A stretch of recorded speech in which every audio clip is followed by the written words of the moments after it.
So we got everything ready for the anniversary? Yep, cake's downstairs, pizza's gonna get ordered in a few hours, invitations have been sent out for everyone. Not what I was talking about. And wait, where the hell have you been for like 6, 8 months? Oh, I was in Tahiti. Oh, well that makes sense. But I wasn't talking about the party stuff. Whiteboard, how are the defense systems looking? They're working as well as they're supposed to. If there are any time travelers, alternate universe doppelgangers, mystical spirits, or curses that cause us to break out into spontaneous song and dance, they won't be getting here today. Alright, so looks like we can start the episode. Hello everybody, my name is Robin0928, and welcome back to My Little Robin. And it's our 7th anniversary. Can you believe that we've been doing this for 7 years? I mean, when I started the show, I was a 12-year-old kid in the shadow of a really crappy wooden loft bed who just wanted to make a show that kind of took a look at the show without really diving into analysis territory. Just, having fun with the review. And here we are now. I'm a 19-year-old who still does mostly the same thing. But I have a cooler color wall now, so that's better. So, after 7 years of good things, bad things, and things that I think of overall, what could I possibly review to celebrate such an occasion? Well, I'm going to stick with tradition and review another Season 3 episode. Wait, stop! Huh? You have to stop this nonsense. What nonsense? You don't have to do another Season 3 episode. What's that ominous voice that's stopping the proceedings of the episode? I am your guardian angel, Robin0928, the guardian of your fate. Seriously? Another evil spirit in my house in July? Okay, are you some kind of alternate universe version of me, or somebody that I've known that's just trying to, teach me a lesson about humility or something? No. Are you gonna curse me into doing a musical episode, but you're actually really just my friends who are playing a giant prank on me that was a really asshole-ish thing to do? No, and isn't that a little fucked up? A little bit, but YouTube destroyed it, so it's all water under the bridge anyway. Are you from the future, and you've come to warn me about my own hubristic mistakes that will cause your future, thereby creating a time loop that will destroy us all? No, and why the hell is that so specific? Listen, I'm trying to fill out My Little Robin bingo here. Dude, that's pretty messed up if you think about it. You get used to it. Anyway, what was that whole thing about not doing a Season 3 episode review? I've always done Season 3 episodes. It's kind of a thing I do. But why? Well, because, I don't know why I always do Season 3 videos. It's just kind of the thing I started doing, and I haven't stopped doing it. Ah, yes, your seasons. Tell me, how long has this season been going on for? I don't know, like 2, 3 years I've been doing Season 7. Well, I was at the house, and then I went to art school, and then I moved here, then I went to college, and then I started the show back up, and then the corona. So why do it? What's the point of continuing with seasons if you're gonna spend 3 years analyzing a season that you only seem to have 2 things to say about?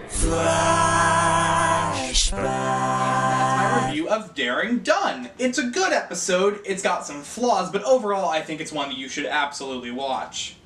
In the end, I think it's a good episode with a universe-breaking magical cop-out episode. In the end, I enjoyed it well enough. But overall, it's just a decent CMC episode.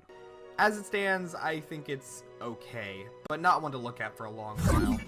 So, what should I do then? Make this an event. Finish Season 7 by doing the finale. And what about the episodes that I missed? Aren't people gonna ask what happened to those episodes?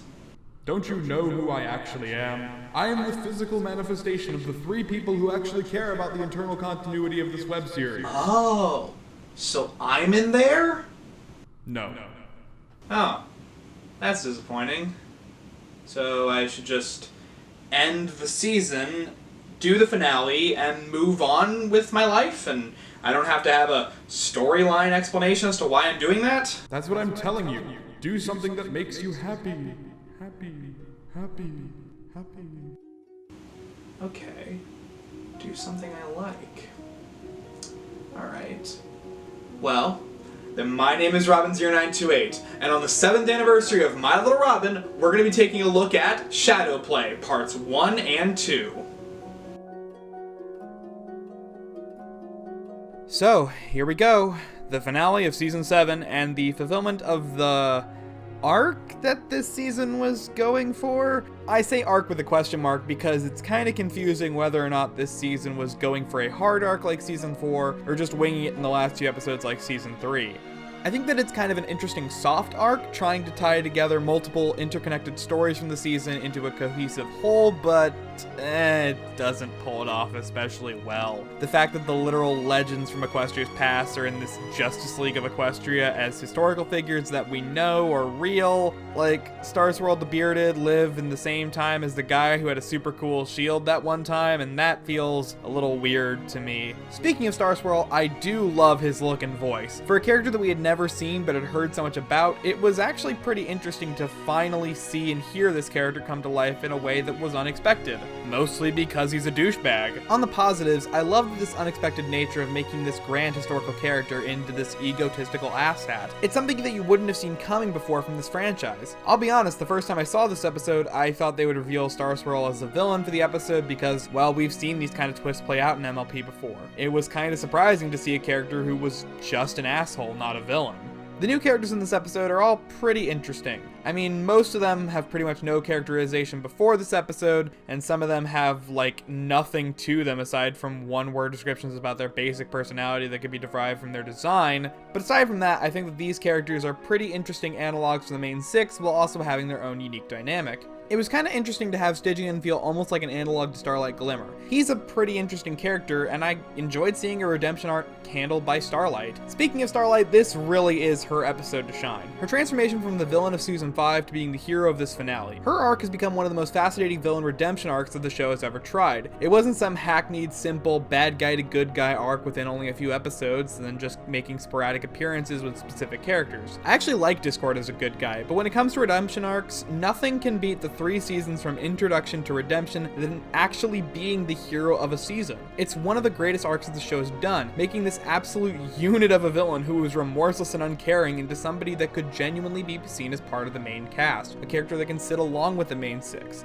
That was something really special for this character. Moving away from characterization into animation, and holy hell, the Shadow Pony. That is one of the most impressive effects that MLP has ever tried, and it looks so damn cool. They nailed this weird, inky, oozing character, and it's something that I don't think any other Flash show had ever tried before, and DHX just knocked it out of the park on their first attempt. In fact, this whole episode's new character design and locations are some of the best that the season has had to offer. The production value on this episode is astounding, and it shows just how great the show has gotten and how much it's improved. Honestly, taking an episode to look at a 2013 fan animation and then going back right before the movie was made for a really interesting comparison. All in all, this was a very fun and unique kind of episode. But what could I have not enjoyed about this final outing in Season 7?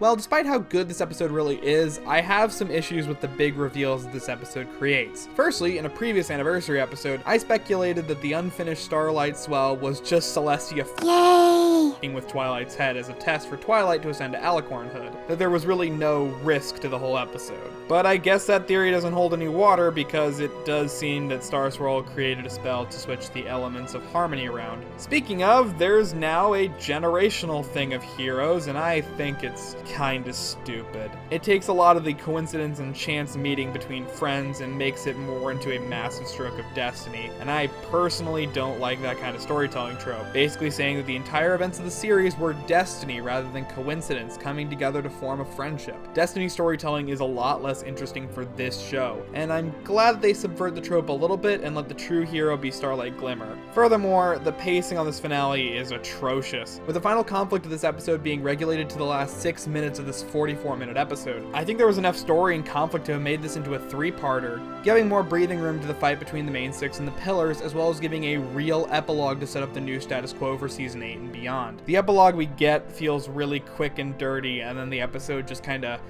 ends, much like this segment of the episode. Well, here we are, the final episodes of Season 7. So what did I think of it overall? It's a good I episode. enjoyed It's got it some with flaws, but overall I think it's one that you universe should absolutely magical watch. cop-out. Yeah, I really wanted to have something a bit more profound to say for the big 7th anniversary and the final episode I'm doing of Season 7, but in the end, I walked away from Shadowplay feeling the same as I had felt a lot about this season. Each episode is technically impressive, well written, and well animated, but it feels like a lot of them suffer from minor issues that bring each of them down from being some of the best episodes ever. I really want to love a lot of the season, but these small issues make it hard to feel much more than just content with Season 7 on the whole. And as for Shadow Pony itself, well, it's not to the same level as I would put other season premieres and finales like A Candlelight Wedding or one of my personal favorite episodes, The Crystal Empire. That episode, I feel, perfectly suits the 2-episode format and doesn't overstay its welcome in its pacing. This episode, it's good, but I think that my personal disdain for the characterization and Destiny-themed storytelling kinda ruins the thing I really love about this episode. And there are some things that I do love about it. I love Starlight in this episode. I love the reincorporation of ideas and small conflicts into the finale. I love the fact that Star Swirl is a massive yay! But in the end, this finale is the perfect approximation of Season 7. It's good, but the various flaws keep it from anything spectacular. My name is Robin0928, and as I have said for the last 7 years, thank you so much for watching, and I will see you all next time.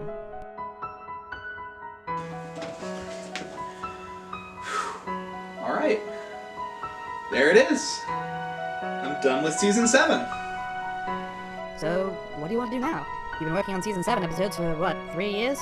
What's next for My Little Robin? I don't know what I'm doing next with the show, but I think I know what I want to do right now.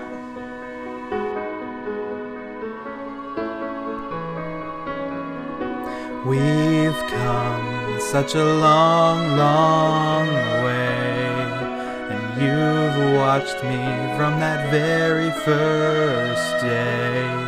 To see how I might grow, to see what I might do, to see what I've been through, and all the ways I've made you proud of me. I didn't really think the rhyme scheme through there. It's time now for a new change to come. I've grown up and my new life has begun. To go where I will go, to see what I will see, to find what I will be. Now it's time for me to fulfill my destiny.